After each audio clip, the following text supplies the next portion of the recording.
ನಮಸ್ಕಾರ ಬೋಧಕರೇ ಮತ್ತು ಕಲಿಯುವವರೇ. ಇಂದು ನಾವು ರಿಟರ್ನ್ ಇನ್ಸ್ಟ್ರಕ್ಷನಲ್ ಮಟೀರಿಯಲ್ಗಳ ಆಕರ್ಷಕ ಪ್ರಪಂಚವನ್ನು ಅನ್ವೇಷಿಸುತ್ತಿದ್ದೇವೆ. ಈ ಅವಧಿಯ ಕೊನೆಯಲ್ಲಿ ಇವುಗಳು ನಿಮಗೆ ಸಾಧ್ಯವಾಗುತ್ತವೆ. ಲೆಸನ್ ಪ್ಲಾನ್ ವಿವರಿಸಿ, ಮಾಹಿತಿ ಹಾಳೆ ಮತ್ತು ಅದರ ವೈಶಿಷ್ಟ್ಯಗಳು ಮತ್ತು ಅಂಶಗಳನ್ನು ವಿವರಿಸಿ, ಮಾಹಿತಿ ಹಾಳೆಯ ಅನುಕೂಲಗಳು ಮತ್ತು ಅನಾನುಕೂಲಗಳು, ನಿಯೋಜನೆ ಹಾಳೆಯನ್ನು ವಿವರಿಸಿ, ಪ್ರಾತ್ಯಕ್ಷಿತೆ ಯೋಜನೆಯನ್ನು ವಿವರಿಸಿ, ಕಾರ್ಯಾಚರಣೆಯ ಹಾಳೆಯನ್ನು ವಿವರಿಸಿ ಮತ್ತು ಅದರ ಅಂಶಗಳನ್ನು ತಿಳಿಸಿ, ಜಾಬ್ ಶೀಟ್ ಅನ್ನು ವಿವರಿಸಿ ಮತ್ತು ಜಾಬ್ ಶೀಟ್ನ ಅಂಶಗಳನ್ನು ತಿಳಿಸಿ. ಲೆಸನ್ ಪ್ಲಾನ್ ವಿವರವಾದ ರೂಪರೇಖೆ ಅಥವಾ ಮಾರ್ಗದರ್ಶಿಯಾಗಿದ್ದು, ಶಿಕ್ಷಣ ತಜ್ಞರು ಕೋರ್ಸ್ನೊಳಗೆ ಒಂದೇ ಸೂಚನಾ ಅಧಿವೇಶನ ಅಥವಾ ಅವಧಿಗಳ ಸರಣಿಯನ್ನು ರಚಿಸಲು ಮತ್ತು ಸಂಘಟಿಸಲು ಬಳಸುತ್ತಾರೆ. ಇದು ನಿರ್ದಿಷ್ಟ ವರ್ಗ ಅಥವಾ ಬೋಧನಾ ಅವಧಿಯ ಕಲಿಕೆಯ ಉದ್ದೇಶಗಳು, ಚಟುವಟಿಕೆಗಳು, ಸಾಮಗ್ರಿಗಳು ಮತ್ತು ಮೌಲ್ಯಮಾಪನಗಳನ್ನು ವಿವರಿಸುವ ಮಾರ್ಗಸೂಚಿಯಾಗಿದೆ. ಕಲಿಕೆಯ ಉದ್ದೇಶಗಳನ್ನು ಪೂರೈಸಲಾಗಿದೆ ಎಂದು ಖಚಿತಪಡಿಸಿಕೊಳ್ಳಲು ಶಿಕ್ಷಣ ತಜ್ಞರಿಗೆ ರಚನೆ, ಸಂಘಟನೆ ಮತ್ತು ಸ್ಪಷ್ಟ ಚೌಕಟ್ಟನ್ನು ಒದಗಿಸುವುದರಿಂದ ಪರಿಣಾಮಕಾರಿ ಬೋಧನೆಗೆ ಪಾಠ ಯೋಜನೆಗಳು ನಿರ್ಣಾಯಕವಾಗಿವೆ. ತರಗತಿಯೊಳಗೆ ವೈವಿಧ್ಯಮಯ ಕಲಿಕೆಯ ಶೈಲಿಗಳು ಮತ್ತು ಅಗತ್ಯಗಳನ್ನು ಪೂರೈಸುವಾಗ ಅವರು ಶಿಕ್ಷಕರನ್ನು ಸಿದ್ಧಪಡಿಸಲು, ಹೊಂದಿಕೊಳ್ಳಲು ಮತ್ತು ಸೂಚನೆಯ ಸಮಯದಲ್ಲಿ ಕೇಂದ್ರೀಕರಿಸಲು ಅವಕಾಶ ಮಾಡಿಕೊಡುತ್ತಾರೆ. ಬೋಧನಾ ಪ್ರಕ್ರಿಯೆಯಲ್ಲಿ ಉದ್ಭವಿಸುವ ವಿದ್ಯಾರ್ಥಿಗಳ ಪ್ರತಿಕ್ರಿಯೆಗಳು, ತಿಳುವಳಿಕೆ ಅಥವಾ ಅನಿರೀಕ್ಷಿತ ಸಂದರ್ಭಗಳ ಆಧಾರದ ಮೇಲೆ ಪಾಠ ಯೋಜನೆಗಳನ್ನು ಮಾರ್ಪಡಿಸಬಹುದು. ಮಾಹಿತಿ ಶೀಟ್ ಸಿದ್ಧಪಡಿಸಿದ ಸಾಮಗ್ರಿಗಳು ಕಲಿಯುವವರ ನಿರ್ದಿಷ್ಟ ಅಗತ್ಯಗಳಿಗೆ ಹೊಂದಿಕೆಯಾಗಬೇಕು. ಇದು ಮಾಹಿತಿ ವಿಷಯದಲ್ಲಿ ಒಳಗೊಂಡಿರುವ ಸೂಚನೆಯನ್ನು ಒಳಗೊಳ್ಳುತ್ತದೆ. ಇದು ಕಲಿಕೆಗೆ ಸಂಬಂಧಿಸಿದ ಮಾಹಿತಿ ಮತ್ತು ಕಾರ್ಯವಿಧಾನದ ಉತ್ತಮ ತಿಳುವಳಿಕೆ ಮತ್ತು ಜ್ಞಾನಕ್ಕೆ ಸಹಾಯ ಮಾಡುತ್ತದೆ. ಮಾಹಿತಿ ಶೀಟ್ 6 ವಿಭಿನ್ನ ಅಂಶಗಳನ್ನು ಹೊಂದಿರಬೇಕು. ಅಂದರೆ ಯೂನಿಟ್ ಸಂಖ್ಯೆ, ಯೂನಿಟ್ ಲೆಸನ್ ಸಂಖ್ಯೆಯ ಶೀರ್ಷಿಕೆ, ಬಾಹ್ಯ ಮಾಹಿತಿ ಮತ್ತು ವಸ್ತುವಿನ ಉಲ್ಲೇಖ. ಇನ್ಫಾರ್ಮೇಶನ್ ಶೀಟ್ನ ಅನುಕೂಲಗಳು. ಇದನ್ನು ಚೆನ್ನಾಗಿ ಯೋಜಿಸಲಾಗಿದೆ. ಇದು ಪಾಯಿಂಟ್ಗೆ ಸರಿಯಾಗಿದೆ. ಇದು ಪಾಠದ ಉದ್ದೇಶಗಳಿಗೆ ಸಂಬಂಧಿಸಿದೆ. ಇದು ತಿಳಿದಿರಬೇಕು, ತಿಳಿಯಬೇಕು ಮತ್ತು ತಿಳಿಯಬಹುದು ಎಂಬ ಬೋಧನೆಯ ತತ್ವಗಳನ್ನು ಆಧರಿಸಿದೆ. ಇದು ಕಲಿಯುವವರ ನಿಜವಾದ ಅವಶ್ಯಕತೆಗಳಿಗೆ ಸಂಬಂಧಿಸಿದೆ. ಭವಿಷ್ಯದ ರೆಫರೆನ್ಸ್ಗಾಗಿ ಇದನ್ನು ಬಳಸಬಹುದು. ಸೈದ್ಧಾಂತಿಕ ಸೆಷನ್ಗಳನ್ನು ನಡೆಸಲು ಇದು ತುಂಬಾ ಉಪಯುಕ್ತವಾಗಿದೆ. ಇನ್ಫಾರ್ಮೇಶನ್ ಶೀಟ್ನ ಅನಾನುಕೂಲಗಳು. ಸರಿಯಾಗಿ ತಯಾರಿಸದಿದ್ದರೆ ಅದು ನಕಾರಾತ್ಮಕ ಅಂಶಕ್ಕೆ ಕಾರಣವಾಗುತ್ತದೆ. ತರಬೇತುದಾರರಿಗೆ ಸ್ಪೂನ್ ಫೀಡ್ ಮಾಡಲಾಗುತ್ತದೆ. ಇದು ಹೆಚ್ಚಾಗಿ ಸೈದ್ಧಾಂತಿಕ ಅವಧಿಗಳಿಗೆ ಮಾತ್ರ ಸೂಕ್ತವಾಗಿದೆ. Assignment sheet. ಇದು ವರ್ಕ್ ಶೀಟ್ನಂತಿದೆ. ಇದರಲ್ಲಿ ಬೋಧಕರು ಕಲಿಯುವವರಿಗೆ ಪರಿಣಾಮಕಾರಿ ಕಲಿಕಾ ಸಾಧನಗಳನ್ನು ನೀಡುತ್ತಾರೆ. ಈ ಶೀಟ್ ಸಂಬಂಧಿಸಿದ ಅಂಶಗಳನ್ನು ಅನುಸರಿಸುತ್ತದೆ. ಸಮಸ್ಯೆಯನ್ನು ಪರಿಹರಿಸಬಹುದು. ಇನ್ಫಾರ್ಮೇಶನ್ ಶೀಟ್ನಲ್ಲಿ ನೀಡಲಾದ ಪ್ರಶ್ನೆಗಳಿಗೆ ಉತ್ತರಿಸುವುದು, ಪ್ರಾತ್ಯಕ್ಷಿಕೆ ಅಥವಾ ಪ್ರಯೋಗಗಳ ವೀಕ್ಷಣೆಯ ನಂತರ ಔಟ್ಕಮ್ಗಳನ್ನು ಬರೆಯುವುದು. ಈ ಶೀಟ್ಗಳನ್ನು ತರಗತಿ ಕೊಠಡಿ, ಬೋಧನೆ ಅಥವಾ ಅಂಗಡಿ ಮಹಡಿ ಪ್ರದರ್ಶನದಲ್ಲಿ ಬಳಸಬಹುದು. ಇದು ಕಲಿಯುವವರಿಗೆ ತರಗತಿ ಕೊಠಡಿಯಲ್ಲಿ ಕಲಿಸಿದ್ದನ್ನು ಕ್ರೋಢೀಕರಿಸಲು ಸಾಕಷ್ಟು ಕಲಿಕೆಯ ಅನುಭವಗಳನ್ನು ಒದಗಿಸುತ್ತದೆ. ಕಲಿಯುವವರು ಸಮಸ್ಯೆಗಳನ್ನು ಪರಿಹರಿಸುವ ಚಟುವಟಿಕೆಗಳ ಸರಣಿಯ ಮೂಲಕ ನಿರ್ದಿಷ್ಟ ಉದ್ದೇಶಗಳನ್ನು ಸಾಧಿಸುತ್ತಾರೆ. ನಿಯೋಜನೆ ಹಾಳೆಯು ಸಿದ್ಧಾಂತ ಅಥವಾ ಪ್ರಾಯೋಗಿಕ ಪಾಠದ ನಂತರ ಅನುಸರಣೆಯ ಫಲಿತಾಂಶವಾಗಿದೆ. ವಿಜ್ಞಾನ, ಲೆಕ್ಕಾಚಾರದ ಕರಡು ರಚನೆ ಇತ್ಯಾದಿಗಳನ್ನು ಕಲಿಸುವಲ್ಲಿ ನಿಯೋಜನೆ ಹಾಳೆಯು ವಿಶೇಷವಾಗಿ ಸಹಾಯಕವಾಗಿದೆ. ಎಲ್ಲ ಅಂಗಡಿ ಚಟುವಟಿಕೆಗಳಿಗೆ ಸಂಬಂಧಿಸಿದ ಸೂಚನೆಯನ್ನು ಈ ಹಾಳೆಯೊಂದಿಗೆ ಸುಗಮಗೊಳಿಸಬಹುದು. ಸಾಮಾನ್ಯವಾಗಿ ಅಸೈನ್ಮೆಂಟ್ ಶೀಟ್ ಸ್ಟೇಟ್ಮೆಂಟ್ ಮತ್ತು ತತ್ವದ ವಿವರಣೆಯನ್ನು ಅಪ್ಲಿಕೇಶನ್ ರೂಪದಲ್ಲಿ ಉದಾಹರಣೆಗಳೊಂದಿಗೆ ಕಲಿಸಲಾಗುತ್ತದೆ.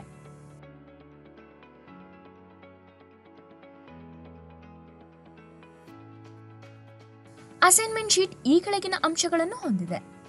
ಅಸೈನ್ಮೆಂಟ್: ಉದ್ದೇಶಗಳು, ಸೂಚನೆಗಳು, ವಿಧಾನ, ಪ್ರಶ್ನೆಗಳು. ಡೆಮಾನ್ಸ್ಟ್ರೇಷನ್ ಪ್ಲಾನ್: ಪ್ರಾತ್ಯಕ್ಷಿತೆ ಅಂದರೆ ಡೆಮಾನ್ಸ್ಟ್ರೇಷನ್.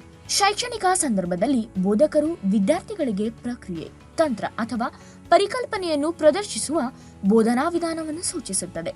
ಸಾಮಾನ್ಯವಾಗಿ ಪ್ರಾಯೋಗಿಕ ಅಥವಾ ವಿಜುವಲ್ ಮ್ಯಾನರ್ ರೀತಿಯಲ್ಲಿ ಇದು ಹ್ಯಾಂಡ್ಸ್ ಆನ್ ಪ್ರಸ್ತುತಿಯನ್ನು ಒಳಗೊಂಡಿರುತ್ತದೆ ಅಥವಾ ಏನನ್ನಾದರೂ ಹೇಗೆ ಮಾಡಲಾಗುತ್ತದೆ ಅಥವಾ ನಿರ್ದಿಷ್ಟ ತತ್ವವು ಹೇಗೆ ಕಾರ್ಯನಿರ್ವಹಿಸುತ್ತದೆ ಎಂಬುದನ್ನು ವಿವರಿಸುವ ಗುರಿಯನ್ನು ಹೊಂದಿದೆ. ಡೆಮಾನ್ಸ್ಟ್ರೇಷನ್ನ ಪ್ರಮುಖ ಲಕ್ಷಣಗಳು ಇವುಗಳನ್ನು ಸೇರಿವೆ. 1. Visual learning. ಮೌಖಿಕ ವಿವರಣೆಗಿಂತ ಹೆಚ್ಚು ಪರಿಣಾಮಕಾರಿಯಾಗಿ ಪರಿಕಲ್ಪನೆಯನ್ನು ಗ್ರಹಿಸಲು ವಿದ್ಯಾರ್ಥಿಗಳಿಗೆ ಸಹಾಯ ಮಾಡಲು ಡೆಮಾನ್ಸ್ಟ್ರೇಷನ್ಗಳು ಸಾಮಾನ್ಯವಾಗಿ ವಿಜುವಲ್ ಏಡ್ಸ್, ಪ್ರಾಪ್ಸ್ ಅಥವಾ ನೈಜ ಕಾರ್ಯಕ್ಷಮತೆಯನ್ನು ಬಳಸಿಕೊಳ್ಳುತ್ತವೆ. 2. Hands on experience. ಡೆಮಾನ್ಸ್ಟ್ರೇಷನ್ ಸ್ವರೂಪವನ್ನು ಅವಲಂಬಿಸಿ ವಿದ್ಯಾರ್ಥಿಗಳು ನಿಕಟವಾಗಿ ಗಮನಿಸುವುದರ ಮೂಲಕ, ಹಂತಗಳನ್ನು ಸ್ವತಃ ನಿರ್ವಹಿಸುವ ಮೂಲಕ ಅಥವಾ ಪ್ರದರ್ಶಿತ ಪರಿಕಲ್ಪನೆಯೊಂದಿಗೆ ಸಂವಹನ ಮಾಡುವ ಮೂಲಕ ಸಕ್ರಿಯವಾಗಿ ಭಾಗವಹಿಸಲು ಅವಕಾಶವನ್ನು ಹೊಂದಿರಬಹುದು. 3. Clear illustration of concepts. ನೈಜ ಪ್ರಪಂಚದ ಉದಾಹರಣೆ ಅಥವಾ ಅಪ್ಲಿಕೇಶನ್ ಅನ್ನು ಒದಗಿಸುವ ಮೂಲಕ ಅಮೂರ್ತ ಅಥವಾ ಸಂಕೀರ್ಣ ವಿಚಾರಗಳನ್ನು ಹೆಚ್ಚು ಸ್ಪಷ್ಟವಾದ ಮತ್ತು ಗ್ರಹಿಸುವಂತೆ ಮಾಡುವ ಗುರಿಯನ್ನು ಡೆಮಾನ್ಸ್ಟ್ರೇಷನ್ಗಳು ಹೊಂದಿವೆ. 4. Engagement and interaction. ಪರಿಣಾಮಕಾರಿ ಡೆಮಾನ್ಸ್ಟ್ರೇಷನ್ಗಳು ವಿದ್ಯಾರ್ಥಿಗಳನ್ನು ವೀಕ್ಷಿಸಲು, ಪ್ರಶ್ನೆಗಳನ್ನು ಕೇಳಲು ಮತ್ತು ಪ್ರದರ್ಶಿಸಿದ ವಿಷಯಕ್ಕೆ ಸಂಬಂಧಿಸಿದ ಚರ್ಚೆಗಳಲ್ಲಿ ಭಾಗವಹಿಸಲು ಅವಕಾಶ ನೀಡುವ ಮೂಲಕ ವಿದ್ಯಾರ್ಥಿ ತೊಡಗಿಸಿಕೊಳ್ಳುವಿಕೆಯನ್ನು ಪ್ರೋತ್ಸಾಹಿಸುತ್ತವೆ. ಡೆಮಾನ್ಸ್ಟ್ರೇಷನ್ಗಳು ವಿವಿಧ ರೂಪಗಳನ್ನು ತೆಗೆದುಕೊಳ್ಳಬಹುದು.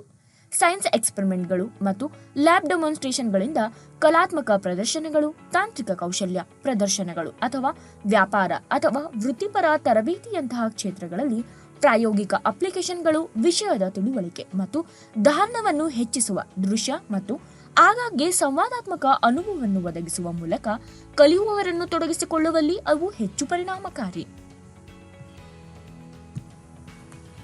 ಶಿಕ್ಷಣ ತಜ್ಞರು ಸಾಂಪ್ರದಾಯಿಕ ಉಪನ್ಯಾಸಗಳು ಅಥವಾ ವಾಚನಗೋಷ್ಠಿಗಳಿಗೆ ಪೂರಕವಾಗಿ ಪ್ರಾತ್ಯಕ್ಷಿಕೆಗಳನ್ನು ಬಳಸುತ್ತಾರೆ. ಕಲಿಕೆಯ ಉದ್ದೇಶಗಳನ್ನು ಬಲಪಡಿಸಲು ಮತ್ತು ನೈಜ ಪ್ರಪಂಚದ ಅನ್ವಯಗಳೊಂದಿಗೆ ಸೈದ್ಧಾಂತಿಕ ಜ್ಞಾನವನ್ನು ಸಂಪರ್ಕಿಸಲು ಕ್ರಿಯಾತ್ಮಕ ಮತ್ತು ಪ್ರಾಯೋಗಿಕ ಮಾರ್ಗವನ್ನು ನೀಡುತ್ತಾರೆ.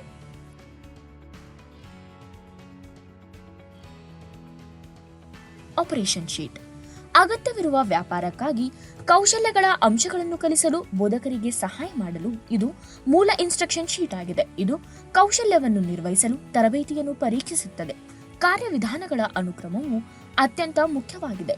ಕಲಿಯುವವರಿಗೆ ಕಾರ್ಯಾಚರಣೆಯನ್ನು ಮಾಡಲು ಮತ್ತು ಅದನ್ನು ಯಶಸ್ವಿಯಾಗಿ ಪೂರ್ಣಗೊಳಿಸಲು ತರಬೇತಿ ಪಡೆಯುವವರಿಗೆ ಉಪಕರಣಗಳು ಮತ್ತು ಸಾಮಗ್ರಿಗಳನ್ನು ಸರಿಯಾದ ರೀತಿಯಲ್ಲಿ ಬಳಸಲು ನಿರ್ದೇಶನವನ್ನು ನೀಡಬೇಕು.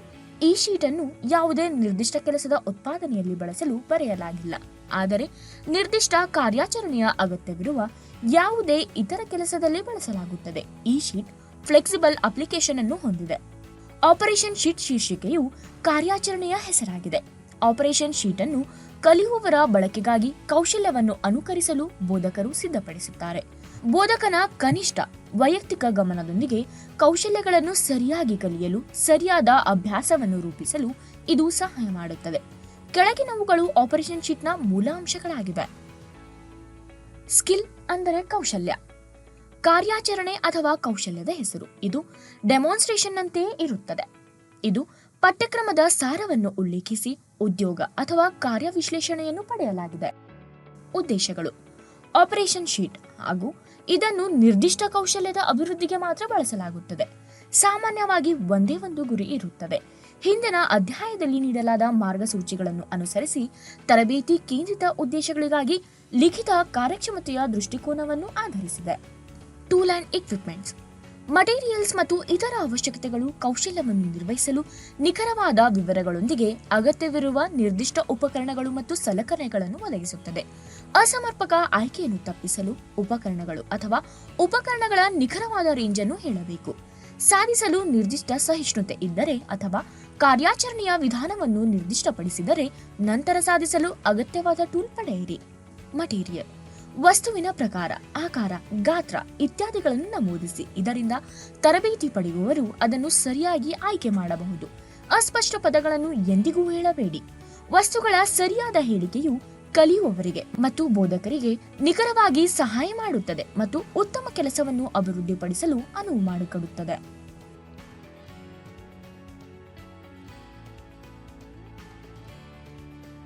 ಇಂಟ್ರೊಡಕ್ಷನ್. ಕೌಶಲ್ಯವನ್ನು ಪೂರ್ಣಗೊಳಿಸುವಲ್ಲಿ ಕಾರ್ಯಾಚರಣೆಯ ಉಪಯುಕ್ತತೆಯ ಬಗ್ಗೆ ಇದು ಸಂಕ್ಷಿಪ್ತ ಸೂಚನೆಯನ್ನು ನೀಡುತ್ತದೆ.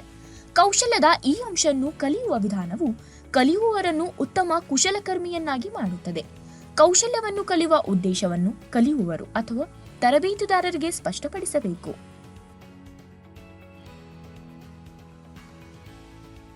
ಪ್ರೊಸೀಜರ್: ಕಾರ್ಯವಿಧಾನದ ಹಂತಗಳನ್ನು ನೀಡುವಾಗ ನೇರ ಮತ್ತು ಸರಳ ವಾಕ್ಯಗಳನ್ನು ಉಲ್ಲೇಖಿಸಿ. ಹಂತ ಹಂತದ ಚಟುವಟಿಕೆಯನ್ನು ಕಲಿಯುವವರು ಮಾಡಬೇಕಾದ ಅನುಕ್ರಮದಲ್ಲಿ ಕ್ರಮವಾಗಿ ಸಂಖ್ಯೆ ಮಾಡಲಾಗುತ್ತದೆ. ಸುರಕ್ಷತಾ ಅಭ್ಯಾಸಗಳು: ವ್ಯಕ್ತಿ ಮತ್ತು ಉಪಕರಣಗಳಿಗೆ ಅಪಘಾತಗಳನ್ನು ತಪ್ಪಿಸಲು ಸುರಕ್ಷತಾ ಮುನ್ನೆಚ್ಚರಿಕೆಗಳನ್ನು ಮಾಡಬೇಕು. ಕೊರೆಯುವ ಮೊದಲು ಡೀಪ್ ಕಟ್, ಮಾರ್ಕ್ ಮತ್ತು ಪಂಚ್ ನೀಡಬೇಡಿ. ಕಾಲ್ ಇನ್ಸ್ಟ್ರಕ್ಟರ್ ಅನ್ನು ಕನ್ನಡಕಗಳನ್ನು ಬಳಸಿ ನೀಡಬೇಕು. ಉಪಕರಣಗಳನ್ನು ತೀಕ್ಷ್ಣತೆಯ ನಿರ್ದಿಷ್ಟ ಅವಶ್ಯಕತೆಗಳಿಗೆ ಅನುಗುಣವಾಗಿ ಇಡಬೇಕು ಎಂಬ ಪದಗಳನ್ನು ಸ್ಪಷ್ಟವಾಗಿ ವಿವರಿಸಬೇಕು. ಅಭಿವೃದ್ಧಿಗಾಗಿ ಸರಳ ಕಾರ್ಯಾಚರಣೆ ಹಾಳೆಯನ್ನು ನೀಡಲಾಗಿದೆ. ಜಾಬ್ ಶೀಟ್: ಜಾಬ್ ಶೀಟ್ ನಿರ್ದಿಷ್ಟ ಕೆಲಸದ ಒಟ್ಟಾರೆ ಯೋಜನೆಯನ್ನು ಒದಗಿಸುತ್ತದೆ ಮತ್ತು ಇದು ಒಳಗೊಂಡಿರುವ ಎಲ್ಲಾ ಕಾರ್ಯಾಚರಣೆಗಳನ್ನು ಸೂಚಿಸುತ್ತದೆ. ಏನು ಮಾಡಬೇಕು ಮತ್ತು ಹೇಗೆ ಮಾಡಬೇಕು ಎಂಬುದನ್ನು ಇದು ತೋರಿಸುತ್ತದೆ. ಇದನ್ನು ಡೆಮಾನ್ಸ್ಟ್ರೇಷನ್ ಯೋಜನೆಯ ಆಧಾರದ ಮೇಲೆ ಬೋಧಕರು ಸಿದ್ಧಪಡಿಸಬೇಕು. ಕೆಲಸ ಮತ್ತು ಕೆಲಸದ ಯೋಜನೆಯನ್ನು ವಿಶ್ಲೇಷಿಸಲು ಜಾಬ್ ಶೀಟ್ಗಳನ್ನು ತಯಾರಿಸಲು ತರಬೇತಿದಾರರನ್ನು ಕೇಳಬಹುದು. ಅನುಸರಿಸಬೇಕಾದ ಸುರಕ್ಷತಾ ಕೆಲಸದ ಅಭ್ಯಾಸಗಳನ್ನು ಸಹ ಜಾಬ್ ಶೀಟ್ನಲ್ಲಿ ಸೇರಿಸಬೇಕು. ಜಾಬ್ ಶೀಟ್ ಆಪರೇಷನ್ ಶೀಟ್ ಅನ್ನು ಹೋಲುತ್ತದೆ. ಜಾಬ್ ಶೀಟ್ ಮತ್ತು ಆಪರೇಷನ್ ಶೀಟ್ ನಡುವೆ ಹೆಚ್ಚಿನ ವ್ಯತ್ಯಾಸವಿಲ್ಲ. ಜಾಬ್ ಶೀಟ್ ಅನುಕ್ರಮ ಕ್ರಮದಲ್ಲಿ ಅಗತ್ಯವಿರುವ ಹಲವಾರು ಕೌಶಲ್ಯಗಳ ಕಾರ್ಯವಿಧಾನವನ್ನು ನೀಡುತ್ತದೆ, ಆದರೆ ಕಾರ್ಯಾಚರಣೆಯ ಹಾಳೆಯು ನಿರ್ದಿಷ್ಟ ಅನುಕ್ರಮದಲ್ಲಿ ಕೌಶಲ್ಯವನ್ನು ಮಾಡುವ ವಿಧಾನವನ್ನು ಒದಗಿಸುತ್ತದೆ. ಅವುಗಳು ಕೆಲಸದ ಅಭ್ಯಾಸಗಳನ್ನು ಒಳಗೊಂಡಿವೆ. ಪ್ರತಿ ಕಾರ್ಯಾಚರಣೆಯ ವಿಧಾನದ ಹಂತಗಳನ್ನು ಆಪರೇಷನ್ ಶೀಟ್ನಲ್ಲಿ ಮತ್ತು ಜಾಬ್ ಶೀಟ್ನಲ್ಲಿ ನೀಡಲಾಗಿದೆ. ಇದು ಆರಂಭಿಕ ಸಾಮಗ್ರಿಗಳನ್ನು ತಯಾರಿಸಲು ಕಲಿಯುವವರಿಗೆ ಸಹಾಯವನ್ನು ನೀಡುತ್ತದೆ. ವಿಷಯವು ಲೆಸನ್ ಪ್ಲಾನ್ ಅನ್ನು ವಿವರಿಸುವುದು, ಮಾಹಿತಿ ಹಾಳೆ ಮತ್ತು ಅದರ ವೈಶಿಷ್ಟ್ಯಗಳು ಮತ್ತು ಅಂಶಗಳನ್ನು ವಿವರಿಸುವುದು, ಮಾಹಿತಿ ಹಾಳೆಯ ಅನುಕೂಲಗಳು ಮತ್ತು ಅನಾನುಕೂಲಗಳನ್ನು ವಿವರಿಸುವುದು, ನಿಯೋಜನೆ ಹಾಳೆಯನ್ನು ವಿವರಿಸಿ, ಪ್ರದರ್ಶನ ನಿಯೋಜನೆಯನ್ನು ವಿವರಿಸುವುದು, ಆಪರೇಷನ್ ಶೀಟ್ ಮತ್ತು ಜಾಬ್ ಶೀಟ್ ಅನ್ನು ವಿವರಿಸುವುದು ಮತ್ತು ಅವುಗಳ ಅಂಶಗಳನ್ನು ತಿಳಿಸುವುದು, ಮಾಹಿತಿ ಹಾಳೆಯ ವೈಶಿಷ್ಟ್ಯಗಳೊಂದಿಗೆ ಅದರ ಅನುಕೂಲಗಳು ಮತ್ತು ಅನಾನುಕೂಲಗಳನ್ನು ವಿವರಿಸುವುದು. ಶಿಕ್ಷಣದಲ್ಲಿ ಲಿಖಿತ ಸೂಚನಾ ಸಾಮಗ್ರಿಗಳ ಈ ವಿಷಯವನ್ನು ನೀವು ಅರ್ಥ ಮಾಡಿಕೊಂಡಿದ್ದೀರಿ ಎಂದು ನಾನು ಭಾವಿಸುತ್ತೇನೆ. ನಮ್ಮ ಮುಂದಿನ ವಿಡಿಯೋದಲ್ಲಿ ನಾವು ನಿಮಗೆ ಮತ್ತೊಂದು ಹೊಸ ಪರಿಕಲ್ಪನೆಯನ್ನು ತರುತ್ತೇವೆ. ಅಲ್ಲಿಯವರೆಗೆ ಕಾಳಜಿ ವಹಿಸಿ.